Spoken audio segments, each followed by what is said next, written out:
Infrastructural improvements are like small but impactful links in a chain, links tightly soldered and critically intertwined. Today we're looking at one such link in the government's drive for the prosperity of our nation, the development of the Ministry of Transport and Mining. We'll look at the plans in place for the 2019-2020 financial year. Hi, I'm Theodore Henry. Welcome to Jamaica Magazine.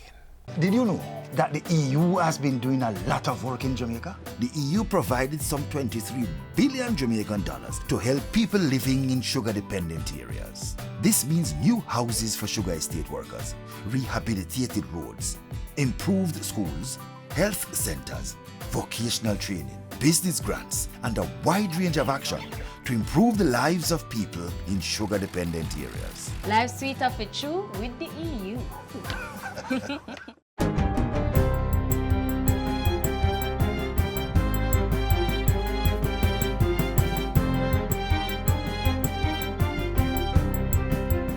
Good day, I'm Stephen McHugh, and this is your JIS News for Wednesday, March 27. Rehabilitation work on the main building at the Cornwall Regional Hospital is on track for completion by November. During a recent tour of the facility, Health Minister Dr. Christopher Tufton said the work was progressing well.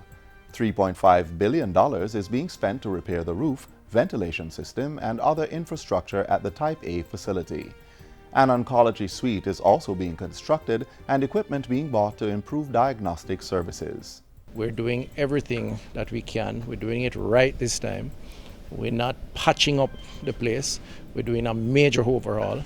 And so when we would have been completed, we will have a hospital in Western Jamaica that will give top-notch service, both from the personnel who are here, but also in terms of the building and the equipment to give support. In the meantime, the health minister says work on the Western Children's Hospital will get underway in May. The 220-bed facility is a gift from the Chinese government, valued at $36.16 million. Dr. Christopher Tufton says a contractor has been selected by the Chinese government and has started setting up accommodations on location. He says material for construction has been arriving. The Western Children's Hospital is to be constructed on the grounds of the Cornwall Regional Hospital. Still on health, the portfolio minister is calling for sustained partnerships to prevent a major outbreak of the Zika virus on the island. You cannot have public health without collaboration. Internal stakeholder collaboration, cross-border collaboration, and the more open we are as a society, the more persons travel, the more persons trade, is the more you are susceptible, or we are all susceptible. And the more it justifies the need for working together as partners in all our collective interests. Dr. Tufton was speaking at yesterday's national consultation titled Strengthening Health Services in the Context of Zika in Jamaica. The seminar sought to create partnerships in the fight against the Zika virus. It was funded through a United States Agency for International Development USAID project. This partnership was absolutely critical in order to achieve the objective of collaboration, because the reality is we are vulnerable, our friends up north are vulnerable, and indeed the world is vulnerable. Between 2016 and 2018, Jamaica recorded over 9,000 Zika cases, 600 of which were during pregnancy and more than 100 being congenital Zika syndrome cases. In other news, a graduate school of tourism will be established at the University of the West Indies Western Campus in St. James. The school is to be operational by 2020. The announcement was made on Friday at UWI's Western Campus official groundbreaking. The new site, which will be located at Barnett Oval in Montego Bay, aligns with the university's commitment to increase participation in tertiary and higher education in Western Jamaica. Tourism Minister Edmund Bartlett says the Graduate School of Tourism will not only complement the UA's offerings, but also strengthen the second city as a prime destination for travelers. We need to urgently capitalize on the opportunities for high-skill employment that are being generated in the ICT-related fields in tourism.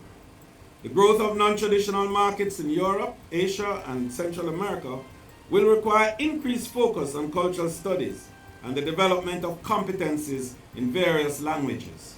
2 3D scanners have been acquired by the Sport Ministry to digitize artifacts that will be on display in the soon-to-be-established National Sport Museum.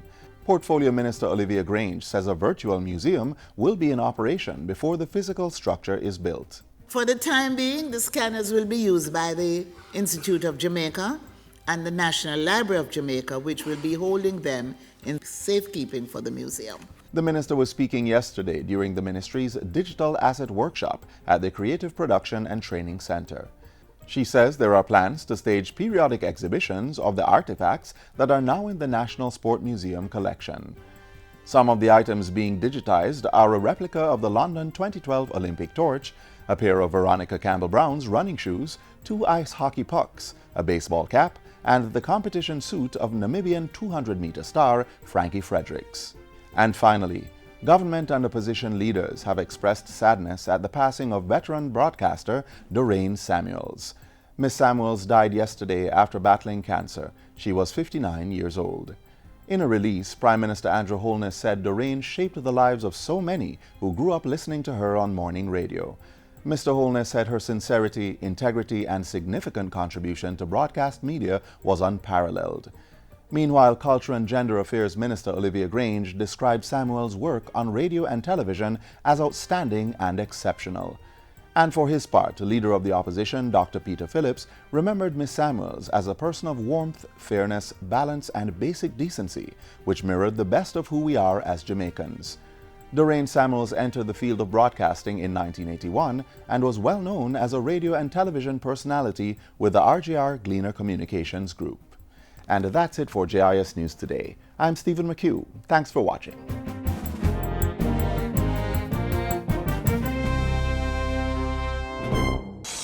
Let's get a little breeze on this land.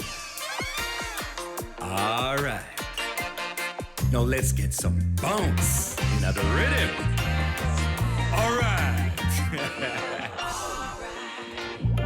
Let's get some fire on our hearts. Now that is what we call all right. Run, come, get some Jamaica. Over $600 million has been set aside for the Transport and Mining Ministry this financial year. Here's the breakdown.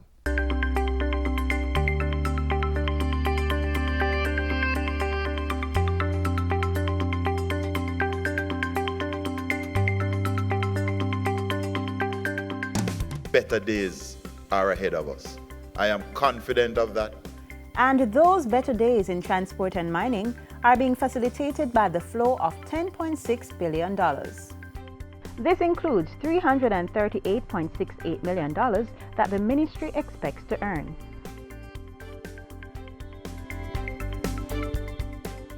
$660.48 million is being used to support the overall operations of the ministry.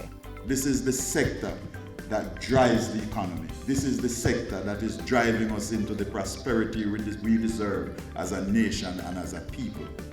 The transport sector is driving into the new financial year with $5.6 billion for the management of road transportation.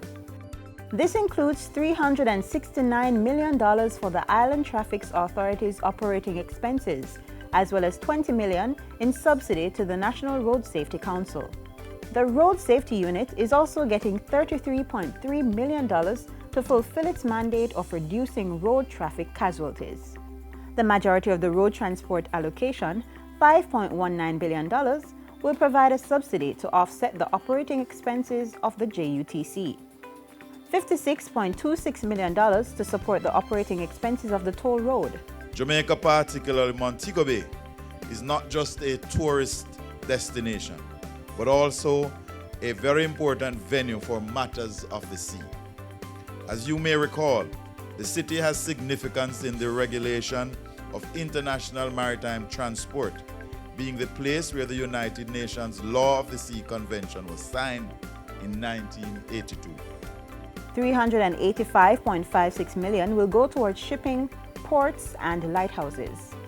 This is primarily to support the Maritime Authority of Jamaica's work in the development of shipping and regulating matters relating to merchant shipping and seafarers. The critical role of the aviation sector to tourism and the service sectors has made clear the need for modernization and development of our airports.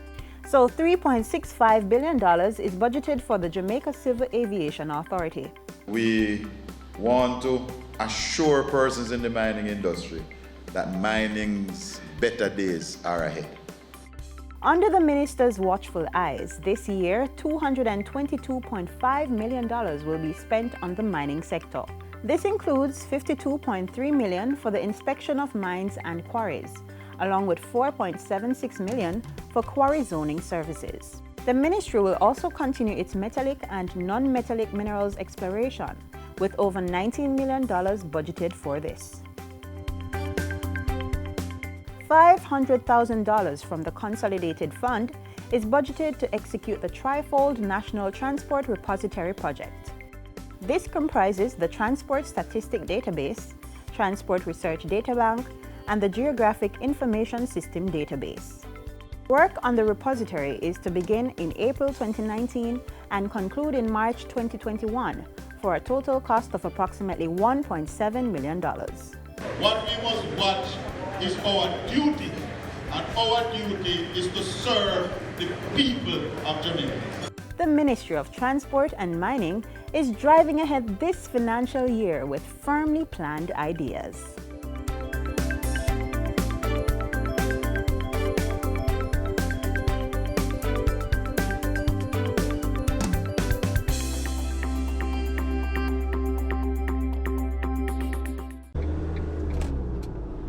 On our roads, remember, take time, be courteous, drive good, walk good.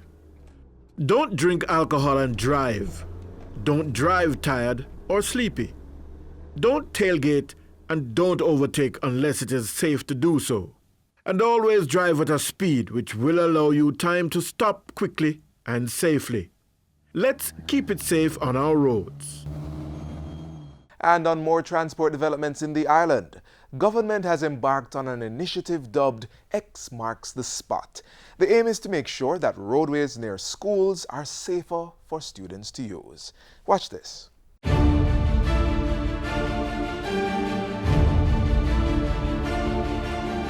Over the past 5 years, more than 120 children have lost their lives on our nation's road.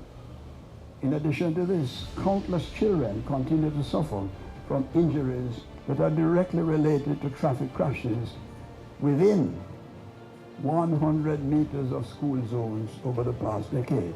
But steps are being taken right here in Jamaica to change that.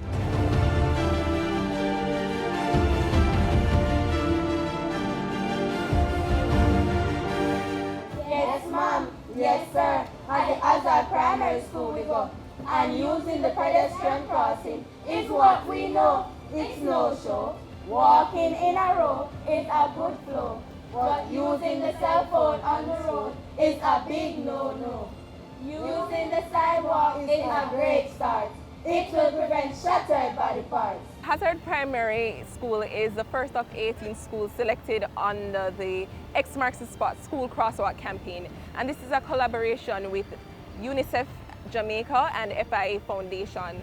And we selected Hazard Primary through our Child Road Safety Assessment research and report, which was recently published. And we've identified vulnerabilities where children who are journeying to and from school face several challenges getting to school. To reduce the vulnerabilities and the challenges faced by the over 600 students at this Clarendon-based school, a number of infrastructural upgrades were carried out.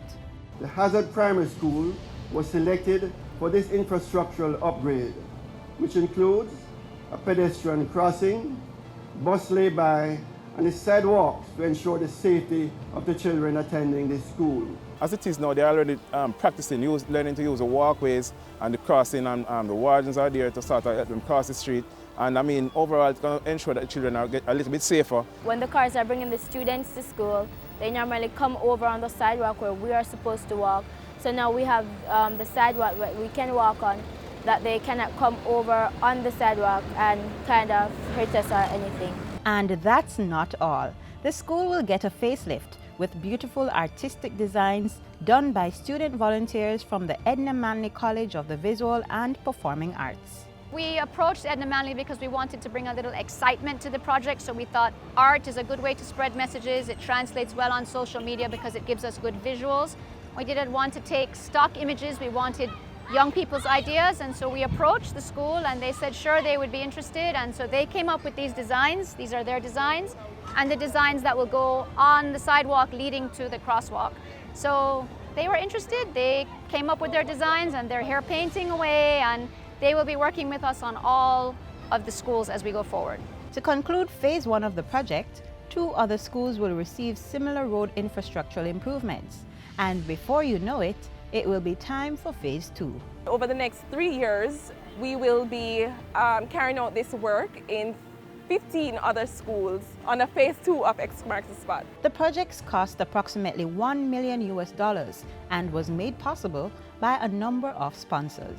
I just want to say thanks to Jane Foundation and UNICEF for their effort and the support and seeing the importance of having this crossing section at the school gate that I know will benefit the students tremendously. When parents are assured that their children will get to school safely, they will be more contented, and the children themselves will be happier knowing that they'll be safe.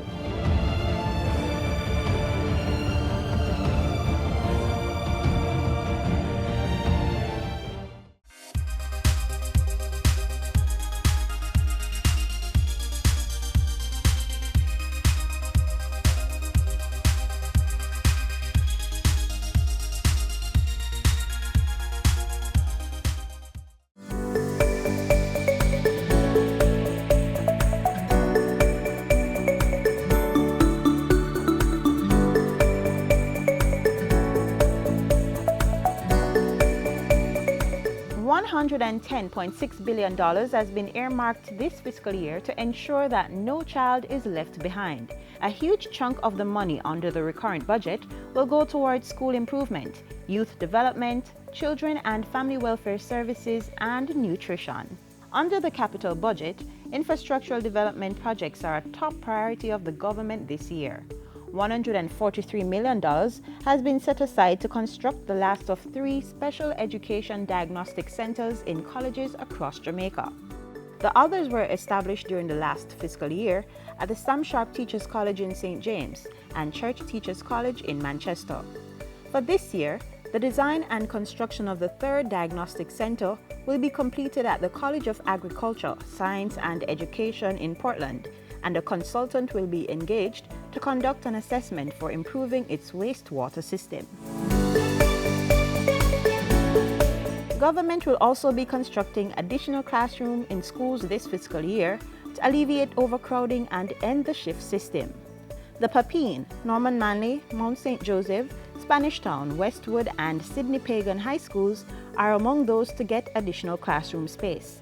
Exchange All Age and Dias Infant School will also benefit. $68 million has also been set aside to fund the Japanese grassroots project. $17 million of the fund will be provided by the government, while the Japan International Cooperation Agency will provide $50.7 million. The allocation will be used to complete infrastructure work at Black River High and Fair Prospect Primary, water harvesting and sanitation at Iris Gelly Primary, and purchase of school buses for License and New Forest Primary. $134 million will be used to reduce violence, antisocial behavior, and critical incidents among youth. To achieve this, government will this year complete the fencing for 5 schools and implement the school-wide positive behavior intervention and support program in 100 schools.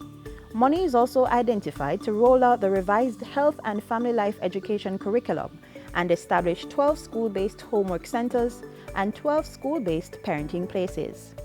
Behavior change and parenting media campaigns will also be implemented, 3 community-based homework centers established, behavior modification life skills camp training conducted, and capacity building of clubs, uniformed groups, and school security personnel undertaken.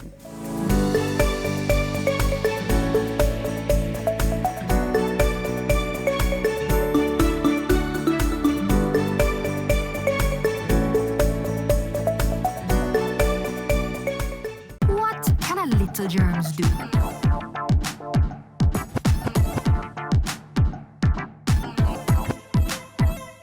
Pink eye running belly, even flu. Germs can make them happen to you.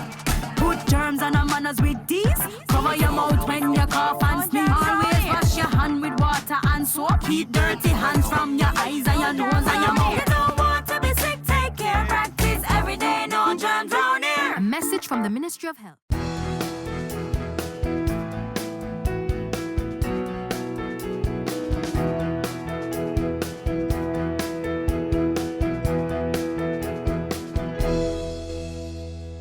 Customs Meets the Community has so far visited 6 parishes. Our most recent visit was in the parish of Clarendon. Waiting for where? Clarendon! All right, let's go Team JCA! Yay!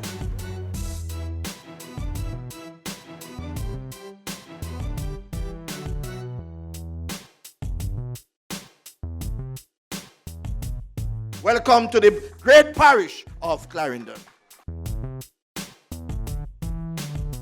It's indeed a pleasure to have you here.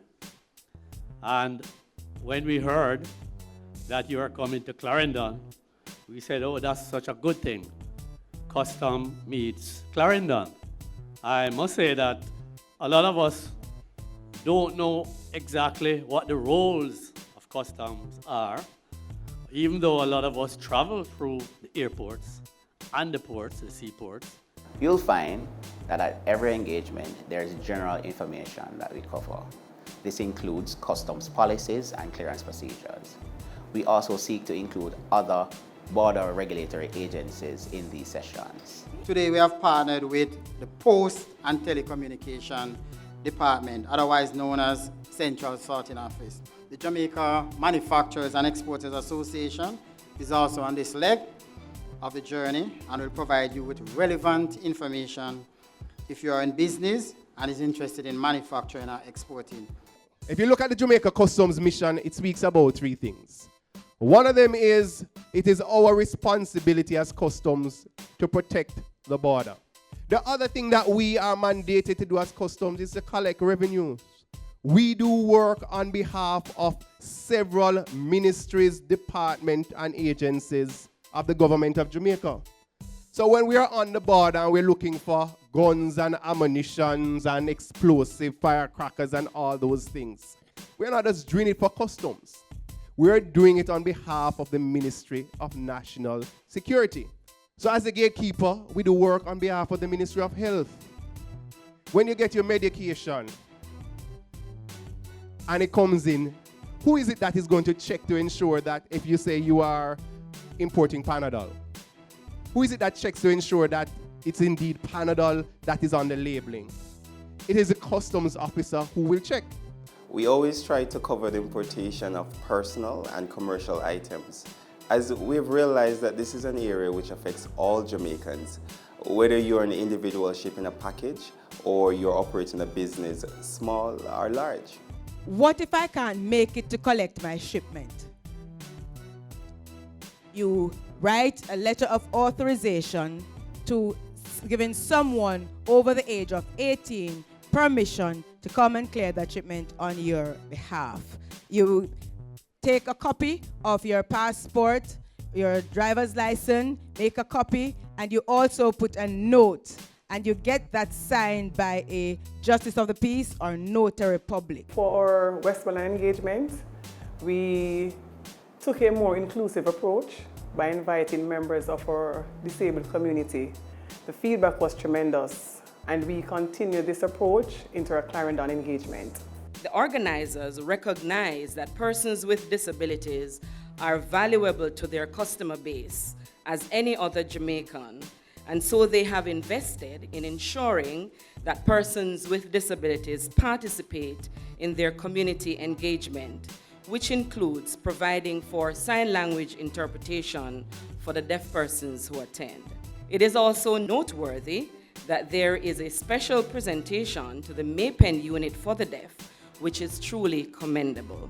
We are also happy to know that as the deaf dancers reminded us, we are not forgotten. When we started this engagement in St. Elizabeth in May 2017, the Montego Bay team led by our able Jacinth Mighty, she directed the entire play that you see come out. She did the script from start to end. On behalf of the Customs Meets the Community Committee, Jacinth, we want to thank you wholeheartedly, sincerely from our hearts, for just really supporting the team and really putting your heart into it. This particular individual has stayed committed to the cause.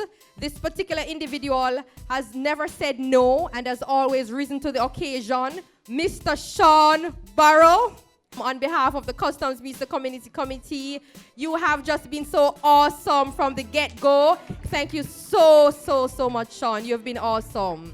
This is the team that makes it all happen. It could not happen without them. And as chair of the committee, I am so very proud to be a part of this awesome team. So look out Jamaica, our journey will continue where we will visit another parish in the final quarter of the financial year.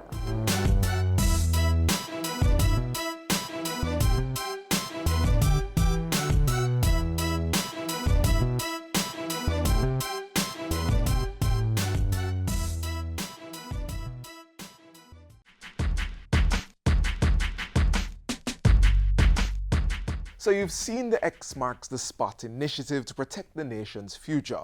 Now here are a few tips for children traveling on the roadways. Number 1, get to know your traffic lights and signs. Remember, green means go, red means stop, and amber means slow down.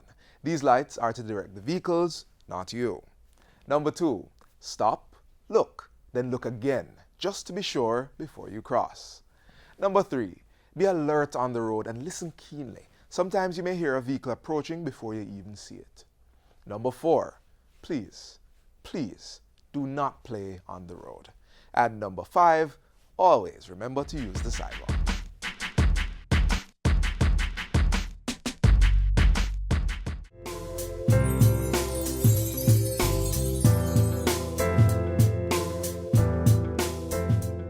And that's all we have for you on today's show. But if you missed anything, you can watch it all again on our website or our YouTube channel.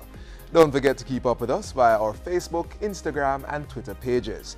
And remember to always help make Jamaica a better place in whatever way you can. On behalf of the entire production team, I'm Theodore Henry. Do take care.